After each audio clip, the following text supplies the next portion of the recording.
राम राम भाई सारों को स्वागत है आप सभी का Shekhar Chaudhary Facebook channel and farming leader Rajasthan YouTube channel पे ज़्यादा से ज़्यादा शेयर करें, लाइक करें। और आज हम बात करेंगे कि पशुओं के लिए शेड बनाने के लिए सस्ता शेड कैसे बनाएं, क्योंकि बहुत सारे पशुपालक ऐसे होते हैं जो वो शेड बनाने में पूरा पैसा खर्च कर देते हैं, फिर बाद में पशु खरीदने में बहुत उनको तकलीफ आती है। तो ऐसा नहीं करना चाहिए। वो सस्ता शेड और ये अपने खाने के लिए बनाने के लिए बात करेंगे। स्वागत है, आइए जानते हैं। सभी भाइयों का मेरी ओर से भी राम राम है। वैसे भाई ने आपको बता दिया कि भाई आज का टॉपिक क्या रहने वाला है। आज का टॉपिक है अपने कि भाई शेड सस्ते से सस्ता कैसे तैयार करें। अमूमन युवा फार्मिंग बहुत आ रहे हैं, वो अपना फार्मिंग में पैसा इन्वेस्ट कर रहे हैं, जिससे क्या वो इन्वेस्ट करने के साथ साथ पूरा जो पैसा होता है वो अधिकांश 80% पैसा तो अपने इसमें लगा देते हैं, टिन शेड में, चारे की व्यवस्था में, नीचे के उसमें। तो इसका सबसे सस्ता उदाहरण बताऊँ, आप मेरे देख पा रहे हो भी पूरा इधर से खुला है, इधर से खुला है, क्योंकि गाय भैंस के बाहरी जो अपने हवा रहती है वो हवा आना बहुत ज़रूरी है, आवश्यक है। गर्मियों के मौसम हो, चाहे वो बारिश का मौसम हो, सर्दियों का, कुछ खुली हुआ जानवरों को मिलनी चाहिए। तो इस टॉपिक पे मैं बात करना चाहता हूँ कि अभी जो आप मेरे सीमेंट चद्दर देख रहे हो वो सीमेंट के है, इसमें लोहे का चद्दर एक भी नहीं है मेरे यहाँ फार्म के अंदर। और वहाँ बाड़े में है वो खुले रीति गाय, वहाँ भी मेरे सीमेंट के चद्दर है और यहाँ पर भी सीमेंट के चद्दर है। अमूमन सीमेंट के चद्दर 14 फीट की तो लंबाई होनी चाहिए मेरे भाई। उसके साथ ही जो अपने पोल देख रहे हो ये बढ़िया एंगल यूज करनी है। यहाँ सबसे बड़ी गलती हो जाती है कई लोगों से कि वो लो क्वालिटी की एंगल यूज कर लेते हैं या लो क्वालिटी का पाइप यूज करते हैं, जिसके बाद क्या वो 2-4 साल में खत के खराब हो जाता है। तो इसका सभी भाई को विशेष तौर पर ध्यान रखना कि भाई ये एंगल है वो बढ़िया मजबूत होनी चाहिए।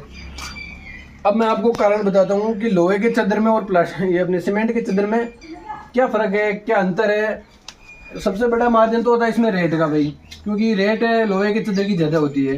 दूसरी बात है अपने जो सर्दियों में गायों के लिए सबसे बेस्ट जो चद्दर है वो सीमेंट का चद्दर माना जाता है। इसका कारण है अपने जो वो चद्दर रहते हैं लोहे वाले, तो उसमें क्या भाई बूंदे होती है, अपने बूंदे टपकने लग जाती है सर्दियों के मौसम में। आमतौर पर आप सभी देखते हो, आपके भी घर में होगा या पड़ोस में होगा, आस पड़ोस में कहीं भी होगा, तो आप देखते हो कि उसमें से लोग अपने पानी की बूंदें टपकने शुरू हो जाती है जब ज़्यादा सर्दी पड़ती है। तो ये सीमेंट के चद्दरों में वो वाली समस्या नहीं है। उसके बाद हम बात करते हैं इसकी खेल की।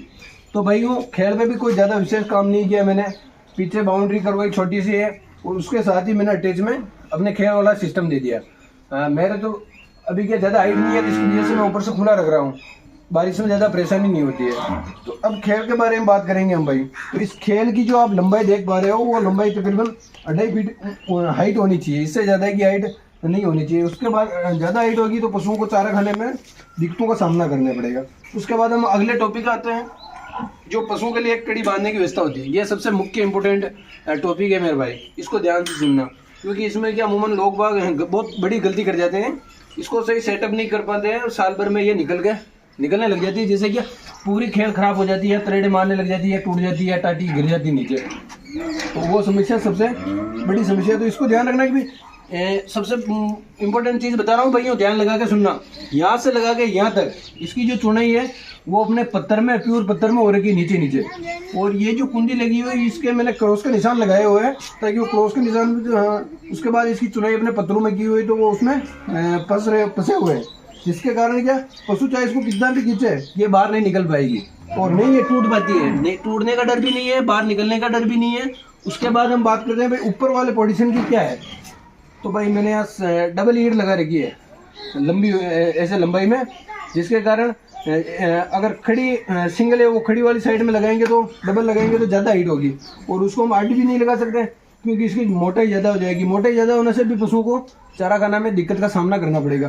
तो सिंपल सी बात है, ईंट के ऊपर ईंट लगा के, और वैसे ही 4-4 इंच की ईंटें होती है, 8 इंच हो जाता है, 2 इंच नीचे मसाला, 2 इंच बीच में और 2-3 इंच ऊपर है, ऐसे कुल मिला के 1 फीट के ऊपर ये हो जाती है। ऊपर होने से क्या अंदर की जो गहराई होती है वो भी समथिंग 1 फीट बराबर इसकी गहराई आ जाती है। उसके बाद हम बात करें भाई इस कुंडी से इस कुंडी की व्यवस्था है कम से कम 3.5 फीट होनी चाहिए, ताकि पशुओं को चारा खाने में या ये पशु उस पशु का नहीं खाए, आपस में लड़ाई झगड़े का काम नहीं रहे। और इसकी जो मैं मोटी मोटी बात कर रहा हूँ मैं भाई, ध्यान लगा के सुनना। इसकी जो चौड़ाई है वो तकरीबन 2.5 फीट है और लंबाई है 3.5 फीट, और ये हाइट देख रहे हो आप 2.5 फीट से ज़्यादा नहीं होनी चाहिए।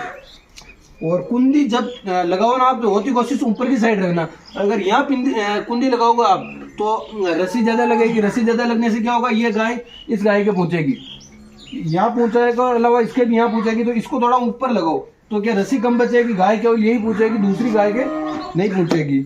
हम अगली बात करते हैं नीचे के लिए। तो नीचे की बात है कि भाई सिंपल सा कारण है, सीसी डलवा लो, तो मेरे हिसाब से सबसे बेस्ट है। गट्टे फट्टे है वो क्या कुछ ज़्यादा हो जाता है, थोड़ा उसमें बजट भी गट्टू में ज़्यादा लगता है। सीसी करवाई और आप देख पा रहे हो 3-4 साल तक मैंने ऐसी सीसी रही थी। उसके बाद अभी मैं ये मेट लेके आया था।